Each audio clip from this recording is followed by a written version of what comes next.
Hi friends, how are you? റംദാനെല്ലാം എല്ലാവരും അടിച്ചു പൊളിച്ചോ?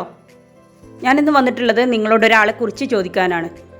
നമ്മുടെ ശ്വാസത്തിലും നമ്മുടെ കൂടെ ലൈഫ് ടൈം എന്ത് കാര്യത്തിനും നമ്മുടെ കൂടെ ഉണ്ടായിരിക്കേണ്ട ഒരാളെക്കുറിച്ച് ചോദിക്കാൻ. ആ ആളുണ്ടെങ്കിൽ, കൂടെ പടച്ചവനും ഉണ്ടെങ്കിൽ ഈ ലോകം തന്നെ നമുക്ക് കീഴടക്കാം. ആ ആളുമായിട്ടുള്ള കൂട്ട് നമ്മൾ ഒരിക്കലും ഉപേക്ഷിക്കാൻ പാടില്ല. ആ ആൾ ഫുൾ ടൈം നമ്മുടെ കൂടെ വേണം. അവരെ ഒന്ന് പിണങ്ങി മാറ്റി നിർത്താൻ പോലും നമ്മൾ സമ്മതിക്കരുത്. ആ ആൾ നമ്മുടെ കൂടെ കട്ടക്ക് നിൽക്കണം, ഇഞ്ചോടിഞ്ച്. ആ ആളൊന്ന് മാറി നിൽക്കുന്നത് കൊണ്ടാണ് പലർക്കും പല കാര്യങ്ങളും ഇന്ന് നടക്കേണ്ടത് നാളെയും മറ്റന്നാളുമായിട്ട് മാറി നിൽക്കേണ്ടി വരുന്നത്. നിങ്ങളുടെയൊക്കെ മനസ്സിലൊരു ക്വസ്റ്റ്യൻ ഉണ്ടാവും, ആരാവും ആ ആൾ? ഹസ്ബൻഡ്, ഫാദർ, റിലേറ്റീവ്, ഫ്രണ്ട്, മക്കൾ, അങ്ങനെ പലതും നിങ്ങളുടെ മനസ്സിൽ വരും. പക്ഷേ ഇതൊന്നുമല്ല ആ ആളാണ് ലക്ഷ്യം. നമ്മുടെ ജീവിതത്തിൽ എന്തെങ്കിലും ഒരു ലക്ഷ്യങ്ങളുണ്ടെങ്കിൽ മാത്രമേ നമുക്ക് മുന്നേറാൻ പറ്റൂ. നമ്മുടെ മനസ്സിൽ വേരുറച്ച ഒരു ലക്ഷ്യം ഉണ്ടെങ്കിൽ അത് നേടാൻ വേണ്ടിയിട്ട് നമ്മൾ എന്ത് കാര്യങ്ങളും ചെയ്യും. കൂട്ടിന് ലക്ഷ്യമുണ്ടെങ്കിൽ നമ്മളറിയാതെ നമ്മുടെ ഉള്ളിൽ ഒരു പോരാളി ജന്മമെടുക്കും. നമ്മുടെ ലൈഫിനൊരു ലക്ഷ്യമുണ്ടെങ്കിൽ ആ ഒരു ആഗ്രഹം നമ്മുടെ ഉള്ളിൽ ആത്മാർത്ഥമായിട്ടാണെങ്കിൽ എത്ര അപരിചിതമായ വഴികളായാലും നമ്മൾ ഒറ്റയ്ക്ക് താണ്ടിയാലും നമുക്കൊരു പ്രോബ്ലം വരില്ല. ആ ഒരു ആഗ്രഹത്തെ കീഴടക്കാൻ വേണ്ടിയിട്ട് നമ്മൾ എന്തും ചെയ്യും. അപ്പോൾ നമ്മളറിയാതെ ഒരു എനർജി നമ്മളിൽ നിറയും. അതിനെ തകർക്കാൻ ഒരു കളിയാക്കലുകൾക്കോ ഒരു ഒറ്റപ്പെടുത്തലുകൾക്കോ ഒരു കുറ്റപ്പെടുത്തലുകൾക്കോ സാധിക്കില്ല എന്നുള്ളതിൻ്റെ ഏറ്റവും വലിയ ഉദാഹരണമാണ് യൂട്യൂബിനെ കുറിച്ച് ഒരു കുന്തവും അറിയാത്ത ഞാൻ ഇന്ന് യൂട്യൂബിൽ വിജയിച്ച് യൂട്യൂബിൽ നിന്ന് വരുമാനം നേടുന്നത്. മാസം നല്ലൊരു വരുമാനം ഞാൻ നേടുന്നുണ്ട്. തുടങ്ങിയത് മുതൽ കളിയാക്കുന്നവർ വരെ ഇന്നെൻ്റെ നല്ല സബ്സ്ക്രൈബേഴ്സായിട്ട്, നല്ല സപ്പോർട്ടേഴ്സായിട്ട് കൂടെയുണ്ട്. 2 വർഷം കൊണ്ട് നല്ലൊരു വരുമാനം നേടി. അതുപോലെ തന്നെ 17Kയുടെ അടുത്ത് സബ്സ്ക്രൈബേഴ്സും കിട്ടി. തുടക്കം മുതലേ എനിക്ക് യൂട്യൂബിൽ നിന്നും വരുമാനം നേടണമെന്നും ഇതുവഴി കടന്നു പോകണം എന്നുള്ള ലക്ഷ്യം ഉണ്ടായിരുന്നെങ്കിൽ ഞാൻ ഇന്ന് എവിടെയോ എത്തുമായിരുന്നു. ലോക്ക്ഡൗണിൽ മോൻ തുടങ്ങിയതായിരുന്നു ഈ ചാനൽ.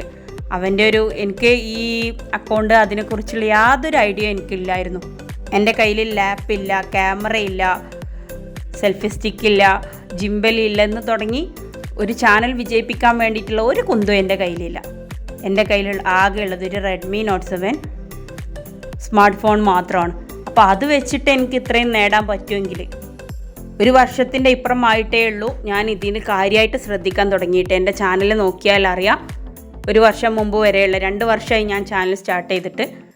മോനാണ് സ്റ്റാർട്ട് ചെയ്തത്. അവൻ്റെ ഒരു വട്ടെന്ന് അന്ന് വിചാരിച്ചിട്ടുണ്ടായിരുന്നുള്ളൂ. അതുകൊണ്ട് അവനും ഫ്രണ്ട്സും കൂടെ ഫ്രണ്ട്സ് കയ്യിൽ പിടിച്ചു കൊടുത്തിട്ട് ഫോട്ടോ എടുക്കും, വീഡിയോസ് എടുക്കും. എനിക്ക് എഡിറ്റിങ്ങോ യാതൊരു കാര്യങ്ങളും എനിക്കറിയില്ലായിരുന്നു. ഞാനത് അറിയാൻ വേണ്ടിയിട്ട് ശ്രമിച്ചിട്ടുമില്ല. യൂട്യൂബ് അതെല്ലാം വെറുതെ ആണ്. എന്ത് വരുമാനം കിട്ടാൻ, എങ്ങനെ കിട്ടാൻ, നമ്മളെങ്ങനെ ഇപ്പം അതിൽ അക്കൗണ്ട് കൊടുക്കുക, നമുക്ക് എങ്ങനെ ക്യാഷ് തരാനാ, ഈ വട്ടൊക്കെ ഇട്ട് കൊടുത്തിട്ട് എന്നൊക്കെയുള്ള ചിന്തയായിരുന്നു മനസ്സിൽ മുഴുവനും. അതുകൊണ്ട് മോൻ വീഡിയോ എടുക്കുമ്പോൾ തന്നെ ഒരുപാട് അവൻ ചോദിച്ചതിന് ശേഷമാണ് ഞാൻ ഫോൺ കൊടുക്കാറ് തന്നെ. ഓൺലൈൻ ക്ലാസ്സിന് വേണ്ടിയിട്ട് ഫോൺ വാങ്ങിയിട്ടാണ് ഇവൻ വീഡിയോ അപ്ലോഡ് ചെയ്തിരുന്നത്. അങ്ങനെ കുറച്ച് ദിവസം കഴിഞ്ഞതിന് ശേഷം അവനൊരു ഗാർഡൻ വീഡിയോ അപ്ലോഡ് ചെയ്ത്. ഗാർഡൻ എന്ന് പറഞ്ഞാൽ അന്ന് ഞങ്ങളുടെ വീട്ടിലാകെ ഇവിടെ ഉപ്പക്ക് ഇഷ്ടമില്ലായിരുന്നു ഗാർഡനൊന്നും.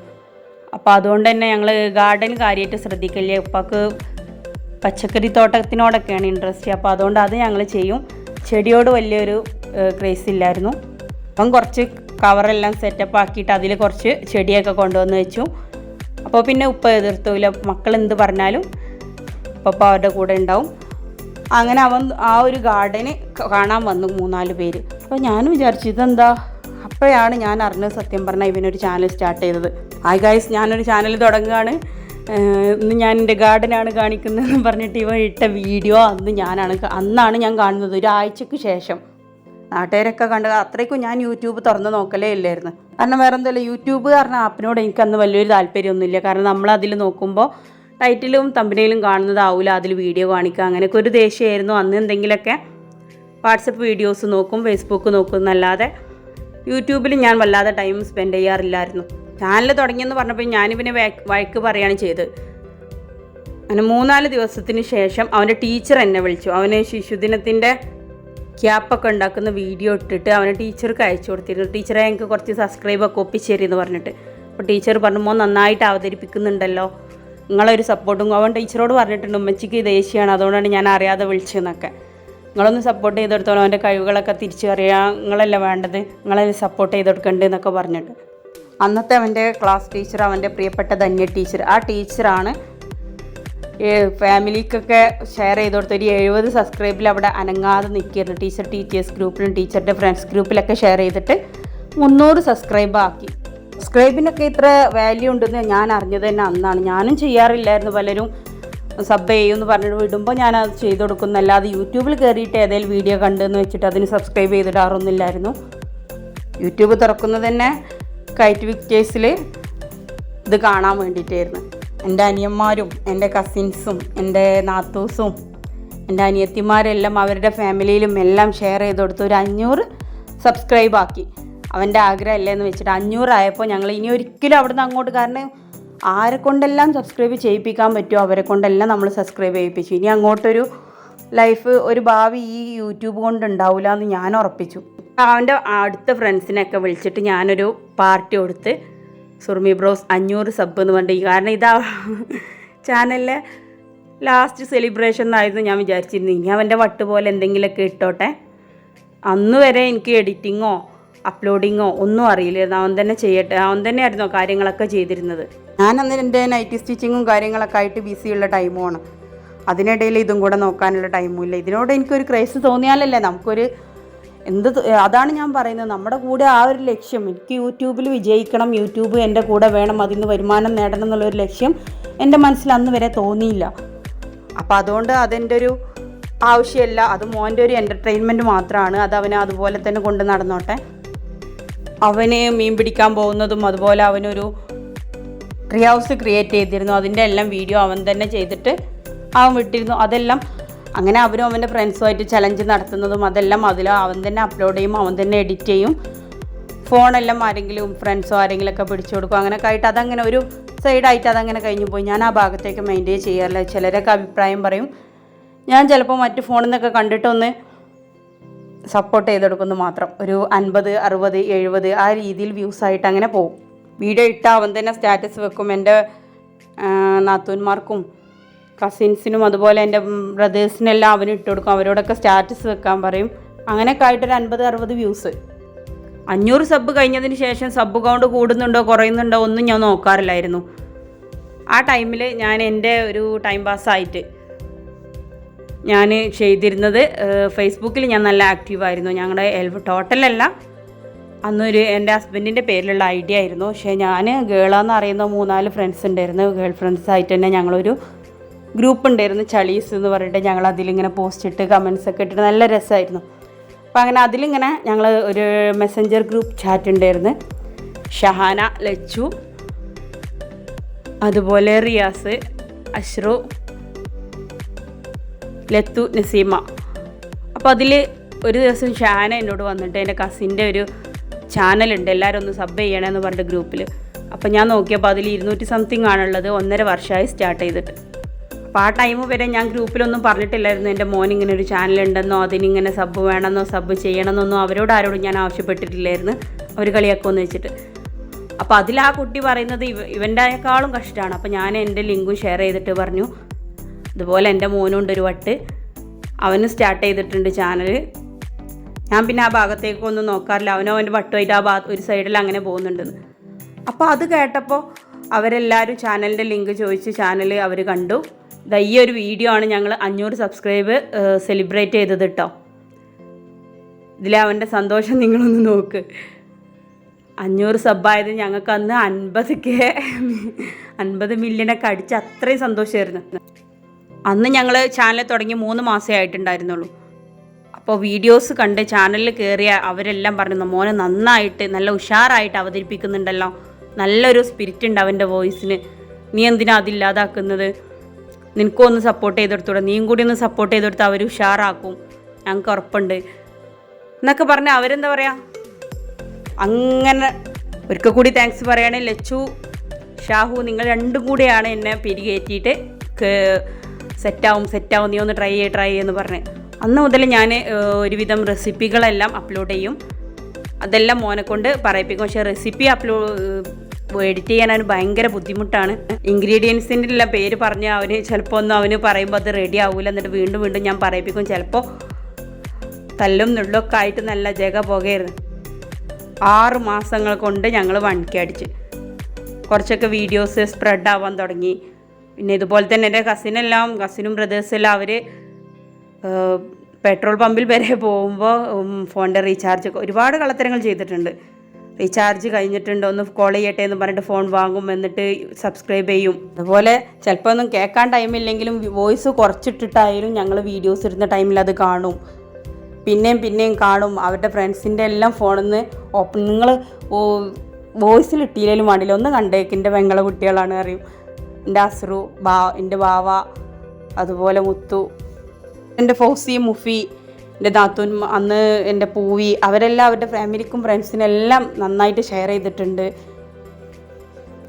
ടോട്ടൽ എൻ്റെ മാമന്മാരും മക്കളും എല്ലാവരും ടോട്ടൽ എൻ്റെ ഫാമിലീസ് നന്നായിട്ട് ഷെയർ ചെയ്തിട്ടുണ്ട്. അതുപോലെ കാക്കുവിൻ്റെ പെങ്ങളും അവരുടെ മക്കളെല്ലാം. ഇത്ര പേര് നല്ലത് കൂടെ നിന്ന് പറഞ്ഞിട്ടും നമ്മുടെ കൂടെ നിൽക്കുന്ന കുറച്ച് പേരെങ്കിലും നമ്മളെ നെഗറ്റീവ് അടിച്ച് അത് കേൾക്കുമ്പോൾ ഒരുപാട് നാം പിന്നോട്ട് പോയിട്ടുണ്ട്. എന്തിനാണ് ആ കുട്ടികളെ കോമാളി വേഷം കെട്ടിക്കുന്നത്? കുട്ടികളെ വെച്ച് വേണോ പൈസ ഉണ്ടാക്കാൻ? ഈ പ്രായത്തിൽ തന്നെ അവരുടെ കഴിവുകൾ ഇല്ലാതാക്കണോ? അവർക്ക് നാവ് തട്ടിക്കാനാണോ? അതിനിടയിൽ മോനൊന്ന് വീണു. അന്ന് തുടങ്ങി എല്ലാവരും മോനെ യൂട്യൂബിലിട്ടിട്ടാണ് അത് ഇത് 500 ആയതിനേക്കാൾ സ്പീഡിൽ 1K ആയപ്പോൾ തന്നെ അസൂയകൾ തുടങ്ങി. പിന്നെ എല്ലാവരുടെയും വിചാരം മോണിറ്റൈസേഷൻ ആയതിന് ശേഷമാണ് റവന്യൂ എന്നുള്ളത് നമുക്ക് മാത്രമേ അറിയൂ. പക്ഷെ അവരുടെ എല്ലാം വിചാരം നമ്മളൊരു വീഡിയോ ഇടുമ്പോക്കിന് തന്നെ നമുക്ക് ഒരുപാട് റവന്യൂ വരികയാണെന്നാണ്. അപ്പം ഞങ്ങൾ കണ്ടിട്ട് നിങ്ങൾക്ക് അങ്ങനെ റവന്യൂ കിട്ടണ്ട എന്നുള്ള രീതിയിൽ ആദ്യം കണ്ട് സപ്പോർട്ട് ചെയ്തിരുന്നവരൊക്കെ പിന്നീട് ബാക്കോട്ട് മാറാൻ തുടങ്ങി. അവരുടെ കമൻസും കാര്യങ്ങളെല്ലാം അപ്രതീക്ഷയായി തുടങ്ങി. എന്നാലും ഞാൻ തളർന്നില്ല. ശരിക്കും പറഞ്ഞാൽ യൂട്യൂബ് എൻ്റെ തലക്ക് പിടിച്ചത് എനിക്കൊരു വാശിയായിട്ട് മാറിയത് ഇതുപോലുള്ള കുത്തുവാക്കുകൾ കേട്ടപ്പോൾ മുതലാണ്. അവരെന്താ പറയാൻ, അവർക്ക് എന്നാ മറുപടി യൂട്യൂബിൽ സജീവമായിട്ട് തന്നെ കാണിച്ചു കൊടുക്കണം എന്നുള്ളൊരു തോന്നലുണ്ടായത് അങ്ങനെയാണ്. മോണിറ്റൈസേഷൻ്റെ ട്രീറ്റായിട്ട് കാക്കു ഒരു 3 ഫുൾ ചിക്കൻ കൊണ്ടുവന്നിട്ട് അത് ഗ്രില്ല് ചെയ്യിപ്പിച്ചിട്ട് ഒരു വീഡിയോ ഇട്ടിരുന്നു ഞങ്ങൾ. കാക്കുവിൻ്റെ ഫ്രണ്ട്സിനെല്ലാം അന്ന് ട്രീറ്റ് കൊടുക്കാൻ വേണ്ടിയിട്ട്. അപ്പോൾ ആ വീഡിയോ ഞാൻ മോനെ കൊണ്ട് 3-4 പ്രാവശ്യം ഞാൻ പറയിപ്പിച്ചു. പക്ഷെ അതിലെല്ലാം ഓരോ പെശക് പറ്റിയിട്ട് അതെല്ലാം ഡിലീറ്റ് ചെയ്ത്. അന്ന് അവനെന്തോ മദ്രസയിലും പ്രോഗ്രാം ഉണ്ട്. പിന്നെ മദ്രസയിൽ നിന്നും അവന് 7ാം ക്ലാസ് ആയിരുന്നു. സ്പെഷ്യൽ ക്ലാസ്സും കാര്യങ്ങളും ചാനലിൽ നിന്നിട്ടാണ് അവന് മാർക്കും കാര്യങ്ങളും കുറയുന്നത്. മോഡൽ എക്സാമിൻ്റെ മുമ്പുള്ള ഹാഫ് ഇയർ എക്സാമിൽ അവന് ഭയങ്കരമായിട്ട് മാർക്ക് കുറഞ്ഞു. അത് ചാനലിൽ നിന്നിട്ടാണ്, ശ്രദ്ധ പഠിത്തത്തിൽ നിന്ന് വിട്ടുപോയിട്ടുണ്ടെന്ന് പറഞ്ഞു ഉസ്താദും. ഇനി വീഡിയോ ഇടലും ചാനൽ സജീവമല്ല, ഇനി അവൻ്റെ എക്സാം എല്ലാം കഴിഞ്ഞിട്ട് മതി എന്നുള്ള തീരുമാനത്തിലായിരുന്നു ഞങ്ങളും.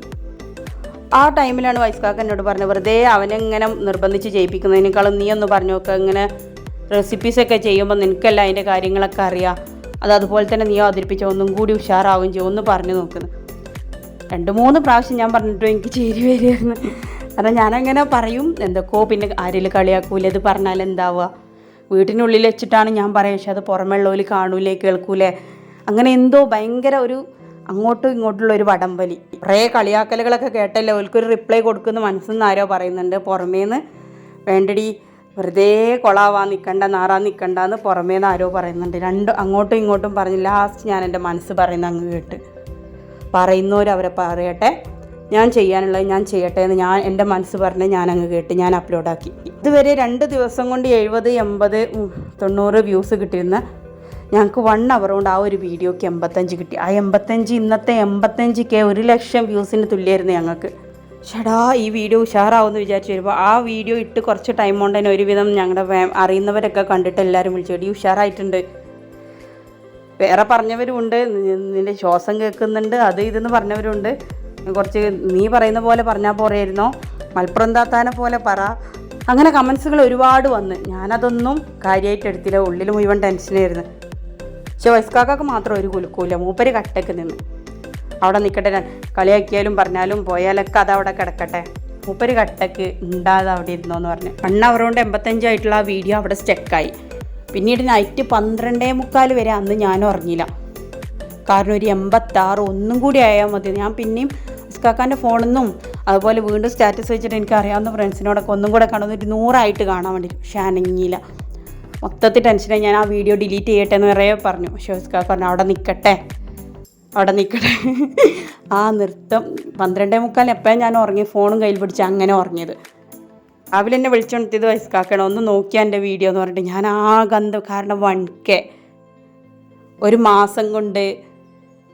അങ്ങനെ ആദ്യമായിട്ട് ഞങ്ങളുടെ ചാനലിൽ 1K ആയിട്ടുള്ളൊരു വീഡിയോ ആ ഗ്രിൽ ചിക്കൻ്റെ വീഡിയോ ആണ്.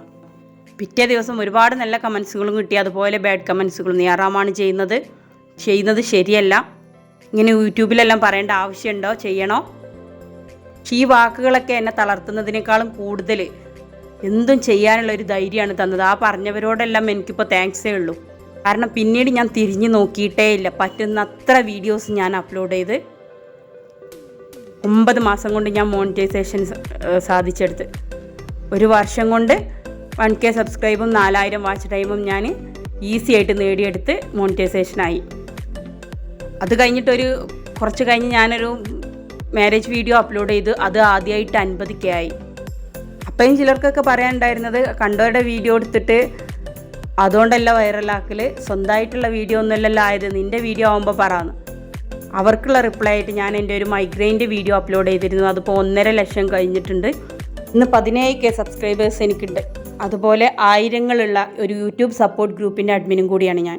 ഇതിലറിയാത്തവരെ പഠിപ്പിച്ചും അറിയുന്നവരെ കൂടി നിർത്തിയും യൂട്യൂബ് ചാനൽ തുടങ്ങിയിട്ട് സപ്പോർട്ട് ഇല്ലാഞ്ഞിട്ട് നിർത്താൻ പോകുന്നവരാണ് എൻ്റെ വീഡിയോ കാണുന്ന ആൾ, ഈ യൂട്യൂബറെങ്കിൽ ഒന്ന് കമൻറ്റ് ചെയ്യുക, അവരുടെ നമ്പർ സെൻഡ് ചെയ്യാം, ഞാനുണ്ടാവും നിങ്ങളുടെ കൂടെ.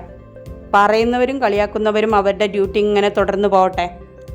നമുക്ക് ചെയ്യാനുള്ളത് തുടങ്ങാം. 4 പ്രാവശ്യം പറഞ്ഞു കഴിയുമ്പോൾ അവർ നിർത്തും. പക്ഷേ നമ്മൾ പ്രവർത്തിച്ച് കഴിഞ്ഞാൽ നമുക്കതിനുള്ള റവന്യൂ, നമ്മുടെ ആത്മവിശ്വാസം, നമ്മുടെ പ്രവൃത്തികൾ, അതൊന്നും നമുക്ക് തുണയായിട്ടുണ്ടാവും. എൻ്റെ ഈ വീഡിയോ കാണുന്ന എൻ്റെ സബ്സ്ക്രൈബേഴ്സിൽപ്പെട്ട ഒരാളും സപ്പോർട്ടില്ലാത്തതിൻ്റെ പേരിൽ യൂട്യൂബ് ചാനൽ ഇനി നിർത്തണ്ട. ഞാനുണ്ടാവും നിങ്ങളുടെ കൂടെ. നിങ്ങൾ കമൻസിൽ വാ. ഞാൻ വലിയ യൂട്യൂബറൊന്നുമില്ല, പക്ഷേ ഇതുവരെ കാര്യമായിട്ടൊന്നും ഞാൻ എൻ്റെ ചാനലിന് വേണ്ടിയിട്ട് മുടക്കിയിട്ടില്ല. ഞാൻ ഇതിന് നിന്നതിനുള്ള റവന്യൂ എനിക്കിതിൽ നിന്ന് നേടിയിട്ടുണ്ട്. അപ്പോൾ വീഡിയോ ഇഷ്ടപ്പെട്ടാൽ ലൈക്കും ഷെയറും സബ്സ്ക്രൈബും മറക്കല്ല. വേഗം വന്നോളൂ കമൻസിലേക്ക്.